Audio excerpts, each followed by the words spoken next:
আসসালামু আলাইকুম। হ্যালো বন্ধুরা, আপনারা সবাই কেমন আছেন? আশা করি সবাই ভালো আছেন। ড্রামা ট্রেইলার জোন চ্যানেল এর পক্ষ থেকে আপনাদের সবাইকে অভিনন্দন। প্রতিদিনের মতো আমি আজকে আপনাদের সামনে নতুন একটি নাটক নিয়ে হাজির হয়েছি। নাটকের নাম হলো নার্ভাস কাপল।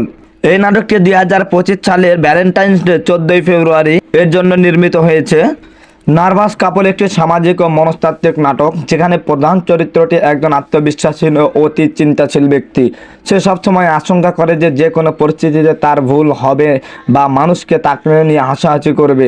তার এই স্বভাবের কারণে সে জীবনের অনেক সুযোগ হাতছাড়া করে ফেলে। নাটকের মূল কাহিনী আবর্তিত হয় তার ব্যক্তিগত ও পেশাগত জীবনের নানান জটিলতা নিয়ে। সে যখনই কোনো বড় সিদ্ধান্ত নিতে যায় তখনই তার মনে ভয় কাজ করে, আমি পারবো তো। এভাবেই একদিন এমন এক পরিস্থিতির মুখোমুখি হয় যেখানে তাকে অবশ্যই সাহস দেখিয়ে সামনে এগোতে হবে।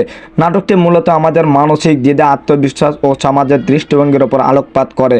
গল্পের শেষে দেখা যায় চরিত্রটি কীভাবে নিজের ভয় ও অনিশ্চয়তা কাটিয়ে ওঠে এবং আত্মবিশ্বাসের নতুন দিগন্ত উন্মোচন করে।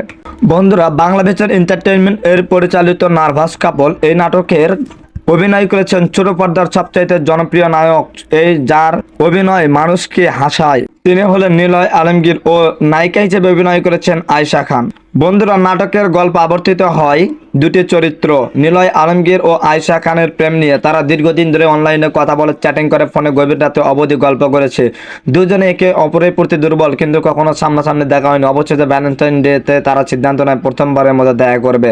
কিন্তু বড় সমস্যাটা হলো দুজনে ভীষণ নার্ভাস। নিলয় আলমগীর বলেন, আমি যদি কিছু ভুল করে ফেলি, ও যদি আমাকে পছন্দ না করে। অন্যদিকে আয়েশা খান বলেন, আমার হাসি ঠিকঠাকভাবে লাগবে তো, আমি যদি বেশি কথা বলে ফেলি। তাদের মধ্যে এক অদ্ভুত উত্তেজনা নিয়ে কাজ করে। বন্ধুরা, এই নাটকটি দেখতে পারবেন আপনারা আগামী ভ্যালেন্টাইন ডে 14ই ফেব্রুয়ারি বিকাল 3:30 বাংলা ভিশন এন্টারটেইনমেন্ট ইউটিউব চ্যানেলে। আপনাদেরকে আমাদের সাথে থাকার জন্য অনেক অনেক ধন্যবাদ।